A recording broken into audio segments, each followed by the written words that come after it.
Hello, everyone, and welcome to the second of our National Year of Reading Professional Development webinars. My name is Lucy Starbuck-Bradley, and I lead on our school libraries work here at the National Literacy Trust. The theme of this webinar is holding space for reading for pleasure. And in this session, we'll be hearing from some really expert practitioners and leading a discussion to explore how schools can create time, space, and that ever important social connection around reading within the realities of what we know are busy classrooms with lots of priorities. We're very keen to hear from your expertise too. Because of the size of the webinar, we won't have the chat open. I'll talk about a little bit more about that in a minute. But if you put your ideas into the chat and suggestions of what's happening within your own practice, we would love to be able to collate that and share that afterwards as a source of advice and inspiration for other people in the webinar.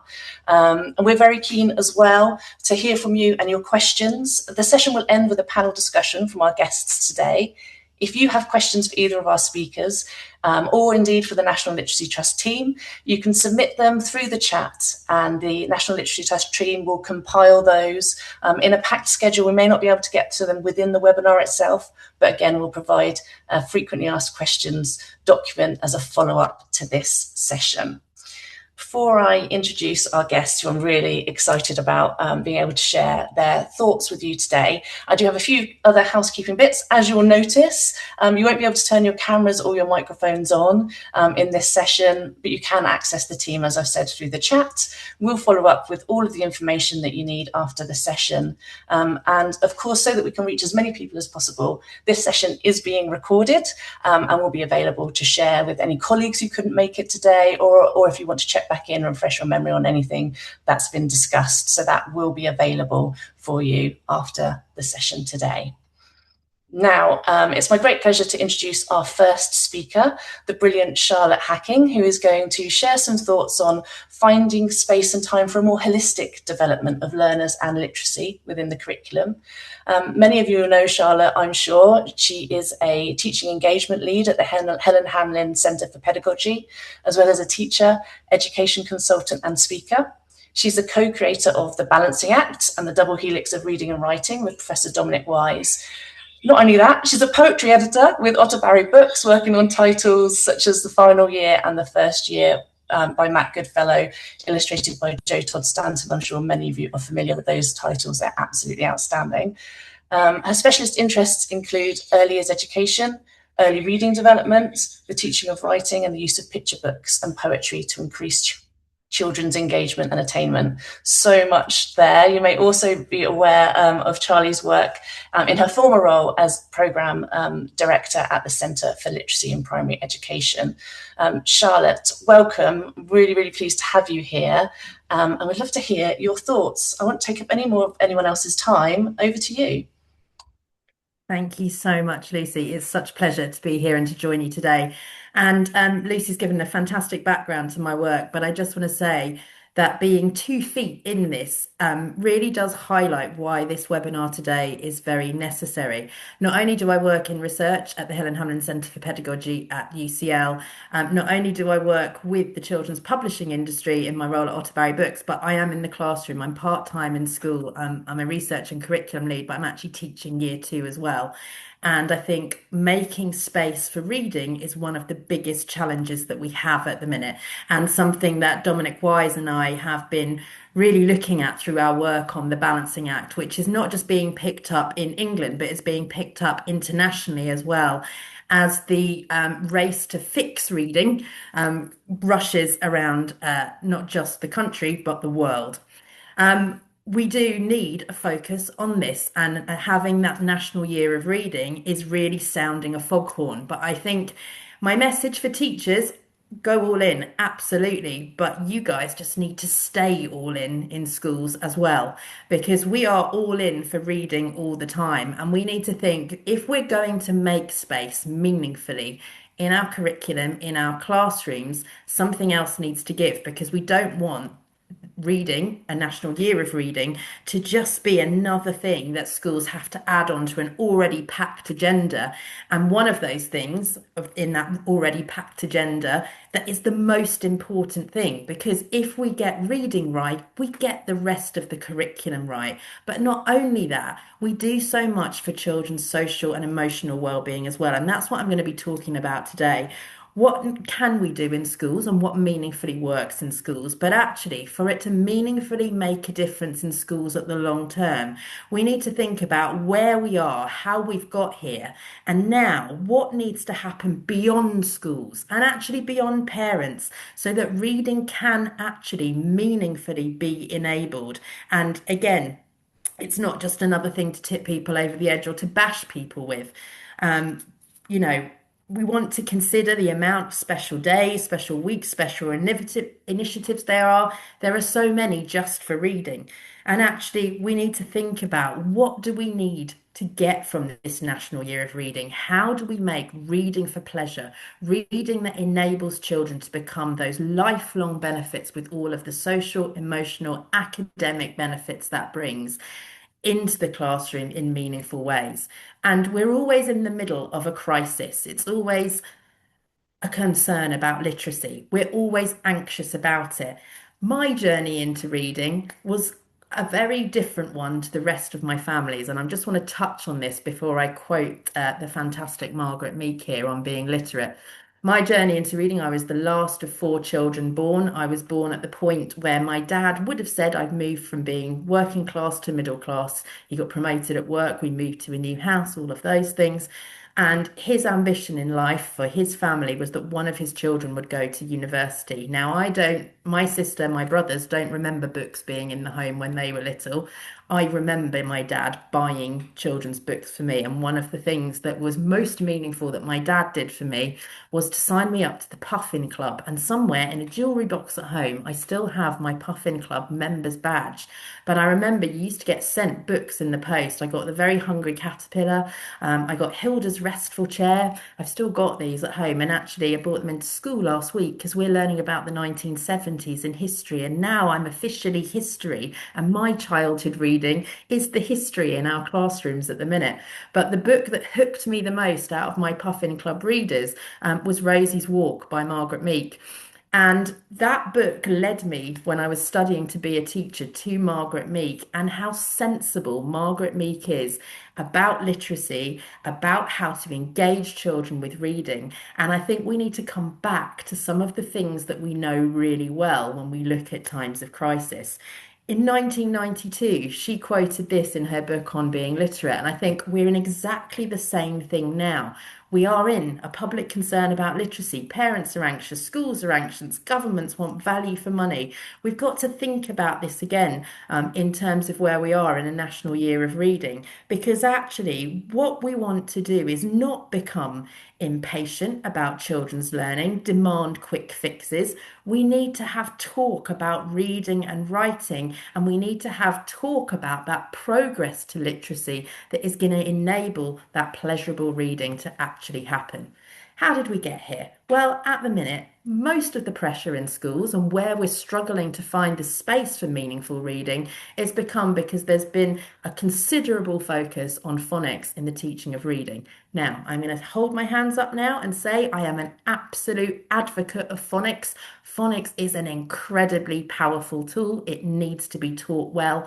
It lifts children up, not just as readers, but as writers as well. But I want to take you back, and you'll see from the date on this Guardian article to 2007, where Nick Gibb, who was then the shadow schools minister, said that it was essential that every school implements effective synthetic phonics. If we do this, we will have a realistic prospect of raising that standard of reading in primary schools, eradicating illiteracy. Has that happened? We don't know. Well, let's have a look at that now. We got 2011 here. We had the parliamentary groups saying that phonics is going to put children off reading for pleasure, as advised by panels of literacy experts. And now, back in the last National Literacy Survey, children's reading enjoyment falling to lowest recorded levels in the UK. We've got that pressure on, pressure on, pressure on. No excuse for kids leaving primary schools unable to read, but still alongside, we're looking at those drops in reading enjoyment year on year on year. And what are we doing to think about that now? We're thinking about adding another test into that mix. Is screening, is testing helping? Let's have a look. Let's take the phonics screening check just by itself, and go back to Nick Gibbs' quote about eradicating illiteracy and look at the Education Policy Institute report. Overall, no discontinuities, no breaks in the general trend or the other patterns that provide evidence that the screening check has improved that national average level of reading or literacy skills. That's not to say phonics teaching has not improved children's ability to read. But if phonics is only improving children's ability to decode, it's not picking up that want and that will to read that leads to that fluency and comprehension of the kinds of skilled readers that you're going to get who meet age-related expectations at Key Stage 1 and Key Stage 2. There's something going wrong. It always fascinates and annoys me that reading is talked about in the language of science and medicine. But if phonics were a medicine and we were going to diagnose this problem now, we would be looking at the ingredients of phonics. We'd be changing the formula. We'd be saying this bit is really effective, but for some of our case patients, we need to adjust this. And that's where we are now. That's what we need to look at. Because not only are our children losing that love of reading aloud, but the HarperCollins publishers data showed us that parents are also losing that love of reading aloud. This data was quite striking for me in the number of 0 to 2-year-olds being very rarely read to. And again, it was the same with 0 to 4-year-olds. But parents thinking that reading is more of a task for school than a subject to learn. So there's something going on there that overarching teaching of reading rather than the reading for pleasure is what's shining through.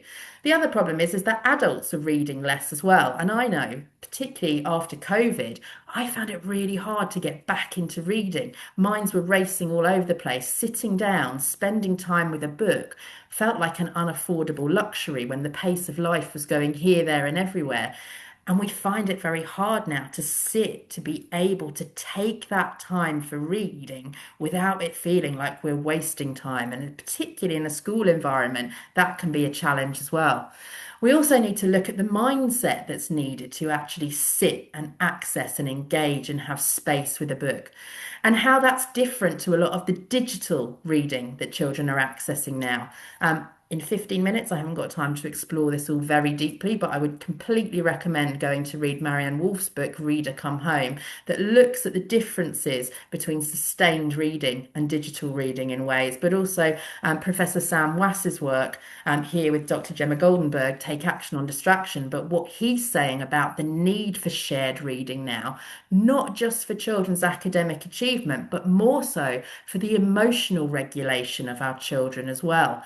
Reading and why reading aloud and reading with children is so important is that it's that regulating activity. It creates bonds, it creates connections between adults and children. It is that time in the school day, and I know with my year 2 class that I've just left, story time is the time where every single one of them is in the palm of your hands. They're calm, their minds are set, and that's when you get that deep connection and that rich learning, but also that emotional regulation that children so badly need as well. So this is analogy of me, myself now. I've been out of the classroom, as Lucy introduced me, I've been out of the classroom at CLP for some time, and I'm now back in the classroom. And I feel like the frog who's not sat in the water as it's been boiling and gently rising, but I'm actually dipping my toe in and feeling how hot it is right now. And this is my mindset at the minute. Jeff Goldblum, Jurassic Park here. I think we've been so preoccupied with the science of reading and thinking about what can we do and what can we do earlier and earlier and earlier. We need to think about now, what should we be doing to actively engage our children in enjoying reading, in having the skills to be able to lift the words off the page, but most importantly, having that want, that will, that mindset to engage in reading regularly. More about this, if you want to, is on the Mostly Book Talk podcast. I've whizzed through the kind of history of where we're at now, but I've done a series. I think it's going to be five podcasts with them that talks in more detail about the aspects I've covered so far. But what I want to focus on now is what we do next. So, just to draw attention, I know Teresa did the first webinar in this series, but we need to think about, given the power, given the potential of that volitional reading, not just to support children's cognitive growth, their academic attainment, but also their psychological well-being, we need urgent action. And we need to think, are we going to get that in the next round of the curriculum review? And while we're waiting for that to happen, what can we do to make sure that our children have time to read? And these are the things it's about. It's about time, the hardest thing to carve out in a school day at the minute. It's about space, giving children space, giving ourselves space to be able to engage in meaningful acts of reading. Reading to our children, reading with our children, reading being done by our children, by both reading to us and having that free time to read for themselves. We're very lucky where we are in my school. We are just down the road from the amazing Carnegie Library. We have the Paper Cat Independent Bookshop down the road from us, and we have a local Kids Lit Fest stepping into stories, which is happening just last weekend with a massive programme of school visits. These give our children spaces, access, and time to read above and beyond what we're doing in school, but they also support us massively in school in increasing our knowledge about books, giving us ideas for reading as well. In the classroom, we need to give time to the kids as well. So this is just from yesterday. I finished this slide last night because I wanted to do a snapshot of a picture of a day in our school. And these were the books that we discussed yesterday. So one of my kids at story time said, "Can I do the story today?" And read What About Me Said the Flea. We were doing a little bit of history. And as I said, we're looking at the 1970s up to now. And one of our children said, "I've brought in this book from home that has got some of that history in it as well. Can we share this?" One of my really reluctant readers a couple of weeks ago got absolutely transformed by reading poetry. He was so enamored with the poem he'd written and poems he'd read. He took them home to his mum, who then gave him her childhood copy of Shel Silverstein's Where the Sidewalk Ends. And they made a connection over poetry that he wanted to come back and read a poem to the whole class. It was one of those magic teacher moments where myself and my teaching assistant were actually tearing up and crying because he's a child who never reads out loud to anyone. He struggles, he gets stuck, but that reading fluency really went off. I'm also really lucky to work in partnership with other charities. I'm working with Book Trust at the minute on their Book Buzz programme.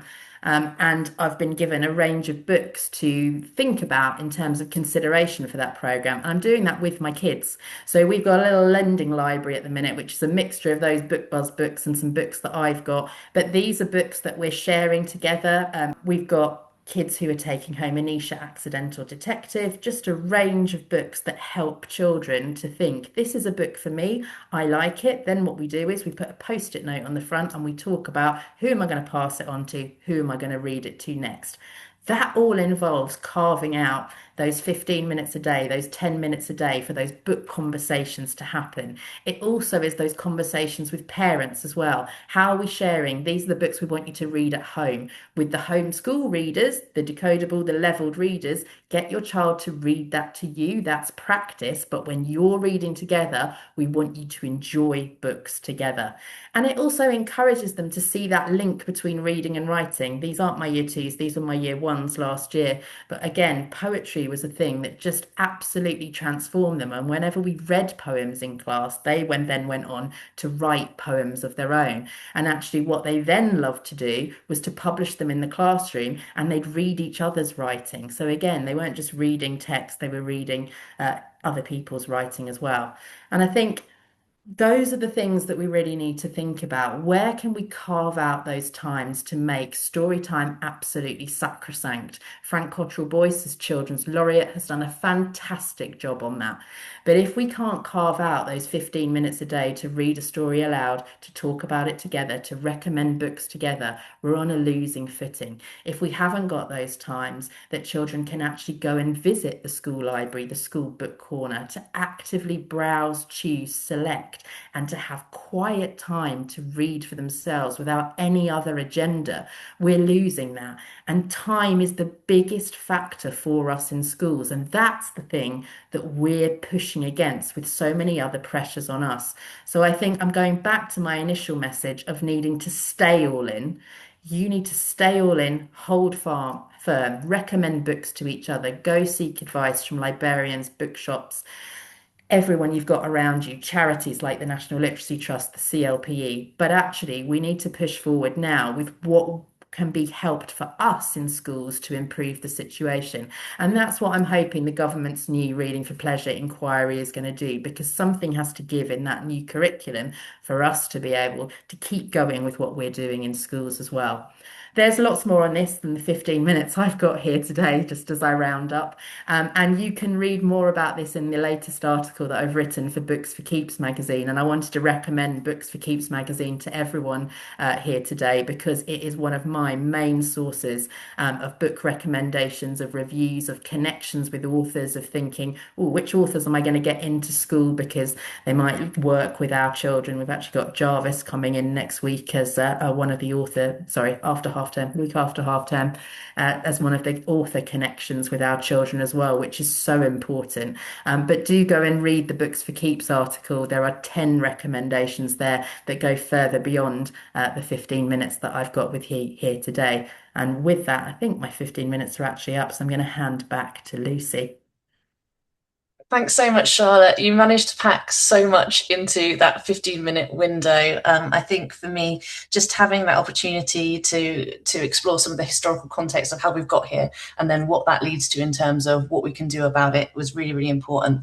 The things that stuck with me was carving out meaningful opportunities across the curriculum for children to read, and the idea of that, of staying all in, it has to be something that's sustainable and I embedded. think we've got to resist the pressure, because if we have that time pressure, the kids feel that pressure, and then reading is a pressure activity. It's not a pleasure activity, and that's where we've got to get the balance right.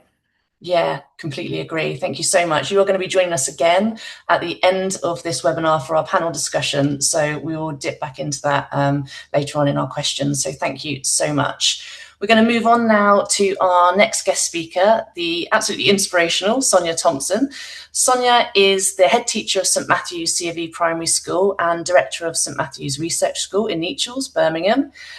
St Matthew's is a Talk for Writing training centre, and it previously held the DFE teaching school status. Sonia's published a book called An Ethic of Excellence in Action. I think that's an amazing title, and has had articles published in Schools Week. She regularly speaks and offers expert insights into curriculum design and on all aspects of literacy. I'm personally always inspired when I hear Sonia talk. She's going to talk to us today a little bit about her approach to carving time and space for Reading for Pleasure within that packed curriculum, just following on from the insights from Charlotte. Thank you, Sonia. Thank you. I'm just going to share my slides. And just really, gosh, Charlotte's inspired me because everything she said, I'm just going to literally iterate again. I've called mine being intentional, and I think that is what you have to do. As a head teacher, there are so many competing pressures, but the thing that we can do is make some decisions about what's important for us and for our children. And one of the decisions that we made at St Matthew's very early on is that Reading for Pleasure is absolutely sacrosanct within our school, and we're going to get rid of other things, simmer other things, so that we can make space. And I think what's been really positive is the way that we've been able to keep it going. We won the Reading for Pleasure School of the Year in 2000. We were the first. Hello, we were the first winners. Can I just say that again? And what's really empowering for me is that I feel as if we're just as much on it now as we were then with Reading for Pleasure and making the time to do it. We did an activity a couple of years ago where we just wanted to really pin down what we were going to hold ourselves accountable to and for. And Reading for Progress and Pleasure was one of the key things that we said we are going to hold ourselves accountable to, not only enabling our children to read and to become readers, but also to want to pick up a book and have agency in picking up that book and choosing books that really respond to what's important to them. So we really made that pledge to ourselves. And in terms of my own background, I've been involved with Teresa Creming's work for a long time in terms of building communities of engaged readers. And it just became a Bible in terms of when I went into schools, back into schools as a deputy head teacher. And it was great to have a head teacher who was really willing to understand the importance of evidence-led reading for pleasure practices. So when we started our journey at St Matthew's, we went back to the evidence, which says that there are effective practices that schools should be engaged in. And we literally worked through them and set ourselves the challenge of enabling these things to happen within our school setting. And we knew that there is that balance that schools have to strike between skill and will, as Teresa Creming says. But the research also tells us that without the will, the skill can't happen, and without the skill the will can't happen. So they are so interchangeable, they are so dependent on each other, that as educators we really need to understand that we can't do one without the other. So it's really important that, as I said, we make some decisions about what's important to us at our school. And if the evidence is telling us that children who read for pleasure do well across every curriculum area and get good outcomes at the end of Key Stage 2, then it's a no-brainer, really. We wouldn't say we're going to drop maths, would we? We know that reading for pleasure has impact. So how can we enable it to happen? And what I'm just going to walk through just some of the things that we do at St Matthew's that enable us to keep reading for pleasure high profile. So I've got 14 things that I'm going to race through. I am mindful, though, that with everything, your school has to be ready. And what we've been able to do is sustain, because we really prepared ourselves, and we're really good at reflecting on our practice. Move to one side the things that are not working, the things that hinder other things, good things from happening. But also be really mindful that if you need things to be sustained, you've got to keep talking about them and flagging up about them. The first thing we did was revisit our curriculum. We looked at where are we reading in terms of our reading diet, but also where then can we carve in space for reading for pleasure. And within Key Stage 1, we just wanted to flood as much space as possible for reading for pleasure, so it's built in. And then in Key Stage 2, we're on a 2-week cycle where we do guided reading, traditional type guided reading. But in the second week, we do 2 whole sessions, 45 minutes of what we call read, rest and relax, where children can just pick up books and share with each other, and the teacher can share with them. There's no recording, there's no pressure to write, but children do write just because they love writing about what they're reading. But it's been built into our school, goodness me, for the past 8 years, and it's had no impact other than positive. So again, just being really intentional. We've mapped out our authors, we've updated, we're on a 2-week cycle with authors. We've got classic writers as well as new authors, and it just means that the children can know authors in depth across their year group. So really doing some uncovering of that author's life and their books, and really becoming knowledgeable about authors. We've also mapped out really good stories into our curriculum as well. And again, just updating that on a 2-year cycle so that the children have an opportunity to experience some real classics, but also some newer books as well. Reading aloud a lot. And Charlotte recommended Marion Wolf. I'm going to recommend Megan Cox Gurdon, who writes about the Enchanted Hour, a miraculous power of reading aloud in the age of distraction. An absolutely brilliant book that supports educators to understand the power of reading aloud. And we know that books, Dr. Rudy and Sims Bishop talks about books as windows, mirrors and doors. And we've got to make space for children, particularly children from areas of high disadvantage, to have that window into those other realities. And I know that as a head teacher who loves to read to her classes, I wander around, I beg, I plead with classes to let me come in and read. Please let me do it. Reception invited me in about 3 weeks ago, and I brought one of my favorite books with me. Auntie's Hair is It's My Hair by Hannah Lee. Auntie's hair is shaved real short, much like the head of a lioness. She's cool, stylish, and carefree. That's how she likes it best. And one of the reception children said, "That's you, Miss Thompson." And I was like, "Yes, it is." And that was just lovely that she saw me in a book and I could share that with her. Social reading spaces, we're all about those reading spaces, making them inviting as possible, to enable children to see that this is a school that loves books. When you walk into St. Matthew's, I hope that you'll feel enveloped by books and you get the sense that we are a school that loves books. So we've got those all around the school. We've got some lovely displays within classrooms with themes around authors and books and being proud of yourself and belonging. So really being thoughtful about those reading spaces around school. It's also about the knowledge of children's literature, knowing what they want. You've got to ask them, what do you want to read? Lots of our children says our parents may buy a book when we go to the supermarket, but they won't ever buy a magazine. So please, can you get magazines into school? So that's one of the things that were, we were able to do for the children. And we do lots of reading rivers. We're about to send one out now over half term, and they give us some good intelligence about what the children love. Again, just covering that Guinness World of Records and those types of encyclopedias are really favourites at St. Matthew's. So again, I've got a daughter who's got links to the work, so we're able to get some really great books in because of that. Timetabling it in, reading for pleasure time in, make sure it's on everybody's timetable. We started off by monitoring it just to make sure it happens. And when our teachers knew that we were serious about it and we were going to tell you to pack away and get that book out, please, so that children can hear books being read aloud, they got the message. And it's that time, and it can be any time of the day. We're not that we've got to do it at the end of the day. If you feel that you need to do it, do it. And what's lovely about St. Matthew's is that you'll see books on children's tables on their desks all the time.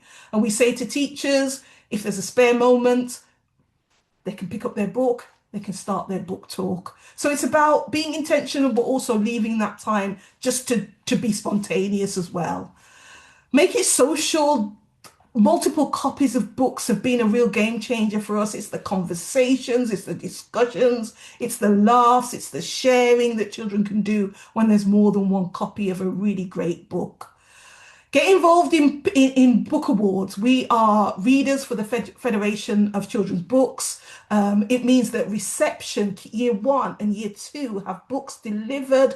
They can read and then they can review as well. And we were very lucky to have a chance to go to the actual ceremony itself, which was great. Find organisations that give away books. My goodness, I'm constantly hunting them out. And when you find those organisations, send those books home. The Children's Book Project is brilliant. We literally had our book fair with the free books that they gave us, and we've sent those books home. So I'm all about building children's libraries at home. So anytime, anything free, spare, we try and hand it over to the children. Set little tasks for the children. One of the things we set was create your own cozy reading space at home and then upload your pictures to Google Classroom. These were just some of the lovely pictures that we got.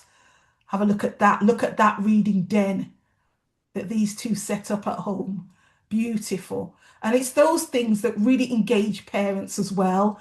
And we have reading events. Again, we asked our local church to give us loads of books that we can give away so that each family could have 2 books per child, per family, which was lovely.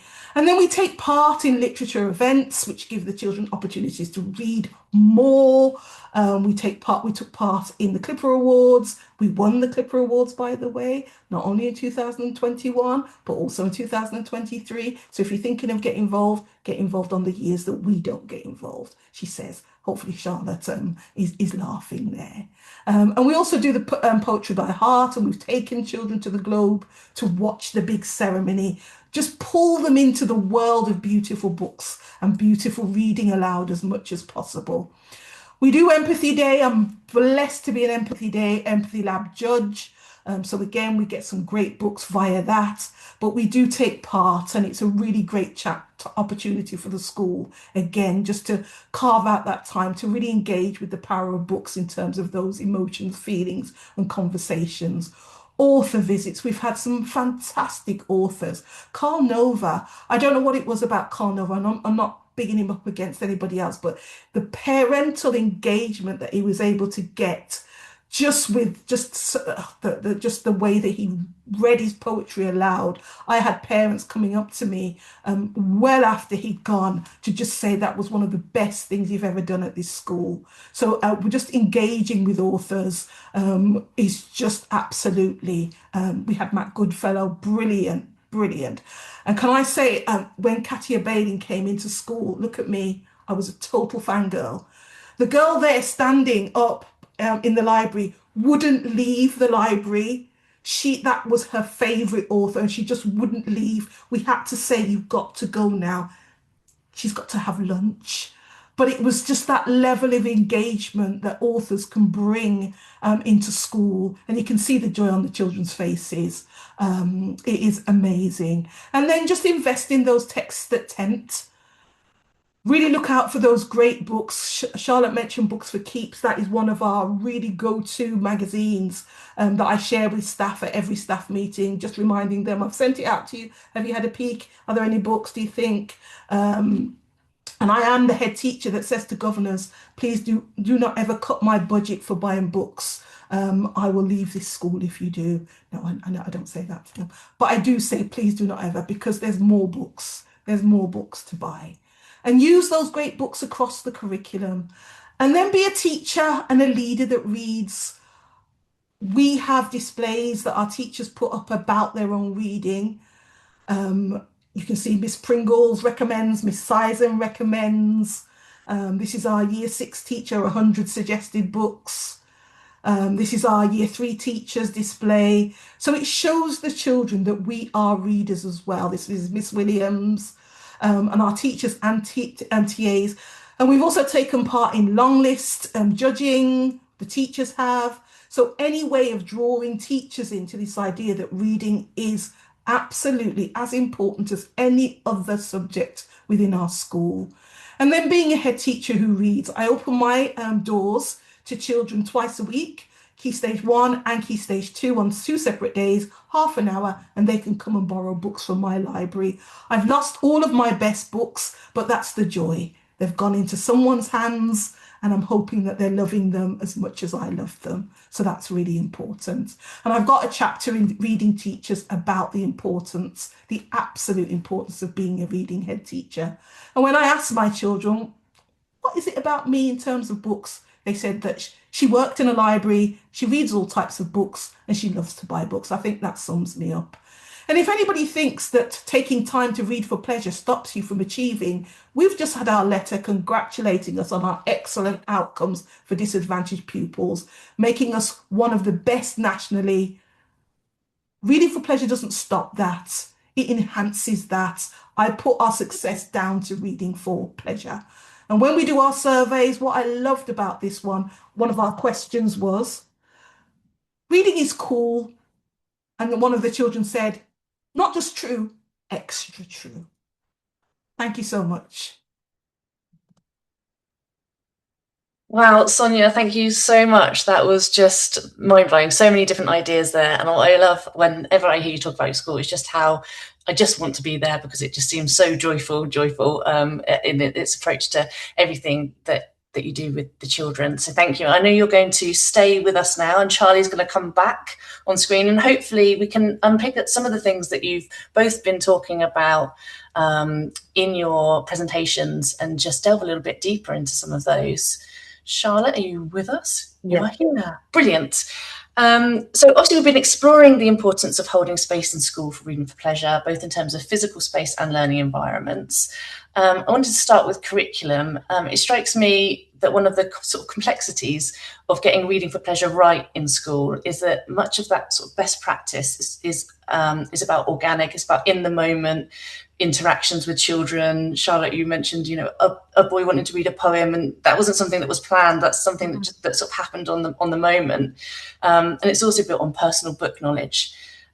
So I feel like it's quite challenging to actually ensure that that's, as a school leader or a subject leader, to ensure that that's something that's happening across the school. And so I just wonder what both of your approaches are to keeping that child-led authenticity, but also ensuring that there's sort of equity of experience across the school. Sonia, we go to you first, and then hear from Charlotte. I think that's why I'm so adamant about leaders being drivers, because of course there are some fantastic teachers who are readers who do such a brilliant job within their own classrooms. But I think you hit the nail on the head when you talked about equity. If this is good for one child, one class, it's got to be good for every child. And what we don't want are schools where these brilliant practitioners are doing such brilliant work, and then they go to the next class and you've got a teacher who, I don't want to say not bothered, but it's not the most important thing on their list, or there's other things that are competing. So I really think if it's going to be intentional and it's going to be sustained, head teachers, school leaders have to engage with it seriously, put it into your school improvement plan, make it something that you've got to hold yourself accountable for as leaders. Really, really important. Yeah, Charlotte, what would you add to I would that? absolutely agree. And that phrase that Sonia used, be intentional, is the key to it all. And the power of leadership is so important in that, but also with that awareness that actually leadership is a tough role at the minute. And honestly, Sonia, for being a head teacher at the minute, it is crushing. And when you're trying to be that person who's pushing back this to go, no, this is where we're going, and this is why we're doing this. We are doing this. We are putting reading across the curriculum and into the curriculum because we know we understand the power of reading. Takes bravery. And that's why I wanted to say we need more than what schools are doing now. Schools are doing, Sonia as a leader doing as much as she can do. There are still pressure valves we need releasing on us as well to enable that not to feel so high risk for leaders all the time. We need to think about what can we do meaningfully in the curriculum review, the assessment review, further reviews of Ofsted to actually make sure that this is intentional from the top level down, because otherwise we are pushing up and pushing up and pushing up against pressure that's coming down on us. And then it feels like a chore for us. Okay, pushing against this tide. We want to Yeah. feel like it's a pleasure for us that we have got that license, that autonomy, that knowledge. And then that becomes much more easier to get those other staff members on board who maybe need a little bit of nudging. And again, you're going to have that variety across the school. I'm not great at PE, but we've got a great PE teacher that I can lean on for advice about PE. I therefore never mind talking about phonics or reading or recommending books. You've got to look at, Sonia said, it's those other things. We wouldn't leave maths behind or science behind or PE behind. Yeah. You got to share that expertise across and get people playing to their strengths and get that culture just spreading.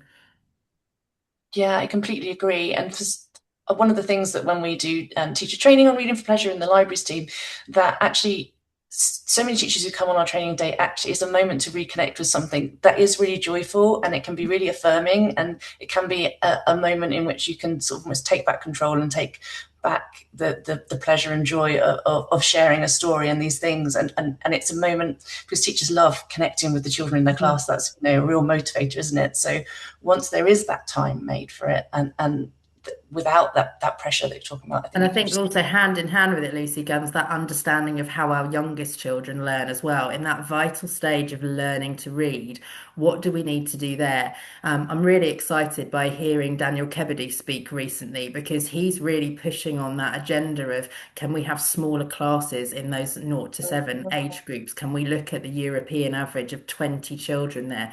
Because honestly, 20 children in a class of 7 and below allows you to do so much intervening with those early readers to give them those nudges, to give them those recommendations when you need it. That's massively really, really challenging in a class of 30, especially with the level of send that we've got coming in the system. And I do think we also need to look at the links. I did talk about Sam West because I know he's talking at one of your conferences soon, but what he's saying about reading and emotional regulation, I think is really important for some of those other pressures that teachers are feeling in the system now as well. Yeah, now that kind of brings me as well into talking about early reading, to my next question, which was around, as a teacher, obviously I've observed that learning to read is sometimes really hard, for some children, and I've also experienced that as a parent as well. And I'm really interested in both of yours approach to ensuring that children can maintain that connection with reading being a positive thing, even when they're finding the learning of it something that is challenging, or not necessarily coming in as easy as their peers, from their perspective.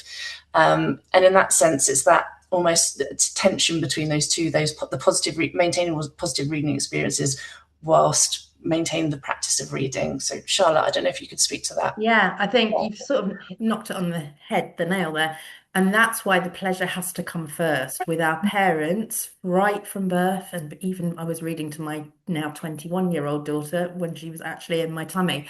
We need to be getting children reading for pleasure, parents understanding that emotional connection, that pleasure, that joy, that also what we can learn about the world from reading as well. Because I've got so many in my year twos who want to read for knowledge and facts and all of those things, even, where to go on a map, all of those things that reading involves that we sometimes don't class as reading. We need to get all of that. I wouldn't be able to play Animal Crossing in COVID time was big in our house. I wouldn't be able to play that without reading because there's so much narrative journey that goes in there.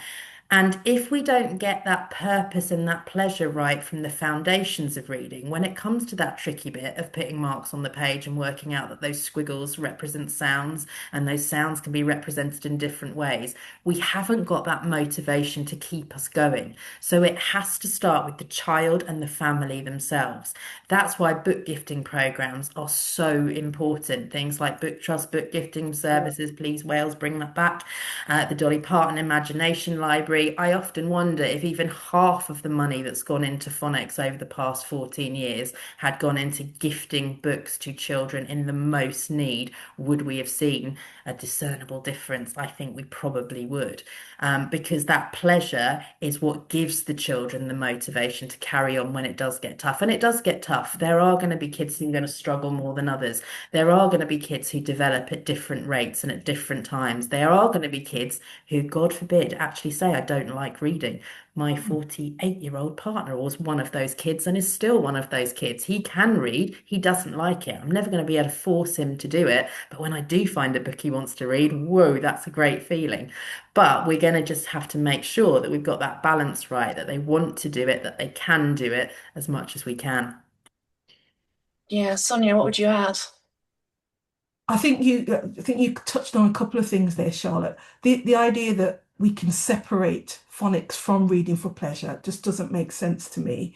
Children who are on a phonics journey, being read aloud to, will just build the background knowledge, as you said, and enable them then to want to read, and build that fluency and the intonation and the expression and all of the things that we know are absolutely crucial as part of that journey of phonics.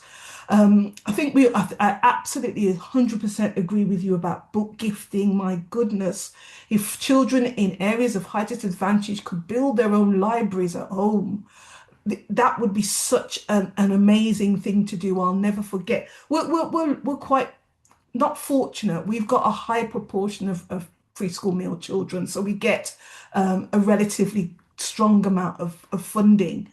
One of the things I'm always looking for are those opportunities to buy into things, but it shouldn't be about money. We just happen to have a little bit of extra, but why is it that we're restricting children from having books within their own homes, because of a lack of funding? It's really important, and I love this idea that the pressure, as you said, on schools to do this and do that and to overdo the level of learning every day. Children are exhausted. They're exhausted. Teachers are exhausted. We're exhausted. We're an exhausted profession. Can we just rest, relax, and read for a little bit. I wrote that down on a post-it note. I And think I'm just going to put it above my computer from now on. we just do that without anybody feeling guilty about it. Love that. It's absolute madness that we're in this space.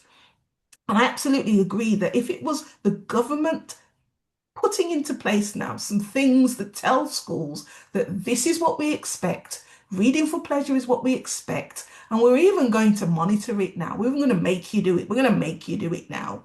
We've left it to you to do it. We're going to make you do it in the same way that made us do phonics, make us do reading for pleasure now. Yeah, absolutely. And I think as you've both said, it's quite often can be spoken about like it's a sequence of events. It's you learn to read, and then we'll start looking at reading for pleasure. And absolutely, that's the wrong way around. It should be before and during learning to read, and yeah, a wraparound, intertwined, something that can't be separated. So I'm just going to move on. We're coming to the end of the webinar, but I did just want to ask you one question about physical space as well. There were some brilliant examples in Sonia's photos that were flashing up of sort of displays and things happening in school to make those rich reading environments. But I'm also aware that the maintenance of those physical spaces are also something that can impact workload and need that kind of strategic investment of staff time in order to maintain and keep them fresh. So just wondered, if we start with Sonia, how you approach within your school keeping those spaces exciting, new, updated, without it being something that's necessarily onerous to manage. And is there pupil involvement in that as well? We have leadership roles for our children. We've got one of our group of leaders is called the bookworms, and their responsibility is for keeping those spaces fresh and active, and ensuring that our outside library sheds are up to date and tidy and clean, monitoring those. Draw children in as much as possible. This is culture. If culture is about keeping school tidy, keeping school fresh, we've got rid of most of our displays. Displays that are movable, and the ones that we keep up to date are the reading books, are the reading areas, is the library. It's those spaces that we know will entice and draw children in to reading, so that it expands their mind, it expands their opportunities, and it enhances their application into the curriculum. This is important. If it's important, then we've got to invest in it. Got to be Yeah. strategic about it. And Charlotte, what's your approach? So I was smiling at the beginning because I just remember, and I know Sonia's been in this game as long as I have because we used to work together in Haringey. I Yeah, remember the days when the school libraries were all ripped out to make ICT suites. Do you remember those days? And I now we're going, right, remember. let's put them back in.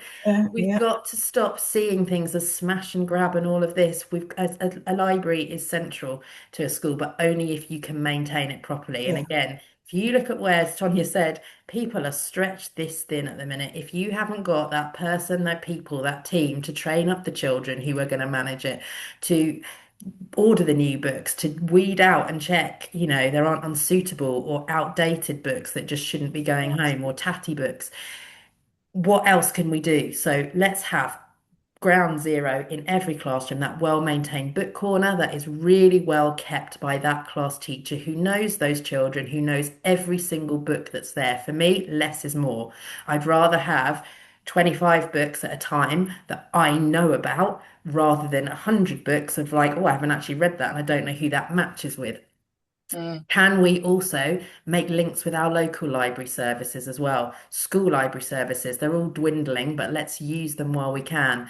Those people have got the knowledge, the spaces. It's lovely to take the children out to the library because it gives them a different feeling of reading, even than the school library here. And if you have got that luxury of a school library, like Sonia said, don't have it under one person's remit. It's a team effort. It's a shared space. We've all got to get involved. So have a team of people, have it as everyone's responsibility that when you're in there, this is how the library operates. And that's why it's got to be well set up so that everybody knows. And it's not easy to mess up.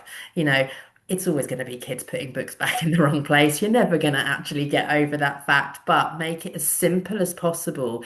And again, it's about time. If you have to rush in for a 15-minute library slot, is it actually worth doing? Because by the time you've actually browsed, Yeah. picked a book and chucked some back, is that a meaningful library experience that again is going to say going to the library is pleasure, reading is pleasure, it makes me feel good. So again, be intentional. Sonia, I'm going to quote be intentional for the Be rest of my intentional. life now. Be intentional Yeah. with the spaces that you choose, because if they can't be places that gear up pleasure, they're not worth having. Be intentional again with the books that you sent home to parents, and be really intentional of saying, this one is for your child to read to you, to practice reading. What we want you to do is read this one with them so that they can engage in that joy and that pleasure, and they can see what they're learning in practice at a level that's probably a little bit above what they'd access independently. Can I just say, Charlotte, one of the things we did, we invested in some scanners Yes. in the classrooms. They're only about £20. Yeah. And it means that when your teachers take their children to their library session, there's not this long queue of children waiting for books to be scanned out. Everybody can just grab the books, and when you've got time, you can scan them in the classroom. So it's just those little things that can make a difference. We've got one of our higher level teaching assistants. Part of her performance plan is that she's in charge of reading for pleasure and books, and it means that we've got one person, but everybody's responsible. Yeah. And it's just a great, we've got a retired teaching assistant who comes back and gives time. Just who are those people you can grab in your community who can help and support to keep that book pleasure going? Yeah, that sense of it being a collective responsibility that doesn't just end at the school gates either. The whole community is Mhm. part of that, I think, is really important. And yeah, making those connections with public libraries, with independent bookstores, all of those things, that kind of ecosystem around the school is really important. That part of that sustaining the practice, I think. And we're going to have to end it there. This has been such a rich conversation. I can't thank you enough, and we value your expertise so much. It's been brilliant to have you both here, so thank you. I think we're going to put some slides up just for our outro. So thank you once again to Charlotte and Sonia. That was absolutely brilliant. And do put any questions you have to follow up on that into the chat, and we will follow up on that FAQ document afterwards. But what's next for the National Year of Reading? I'm sure you are all absolutely on the edge of your seats waiting to know. If we can have the next slide, please. So just to remind you that the activity is kind of in these thematic blocks termly. So this term, we're talking about kind of what you could do in the room, whether that's an early years setting, whether it's a classroom, whether it's a library. Next term, in the summer term, we'll be talking a little bit more on the themes that we have today about that kind of strategic leadership of reading for pleasure across a setting.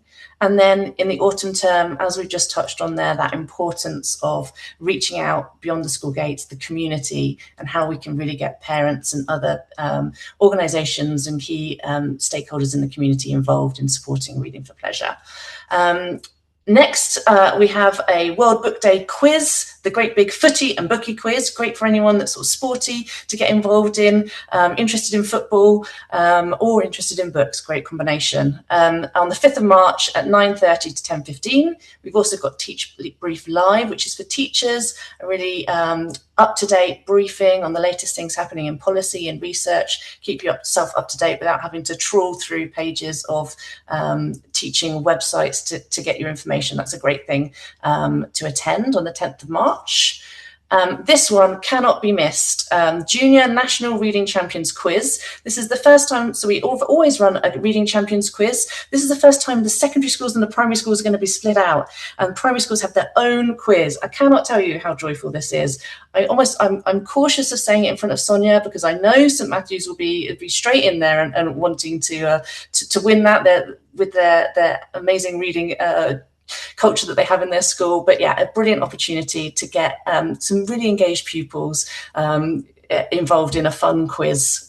So yeah, have a look at that one.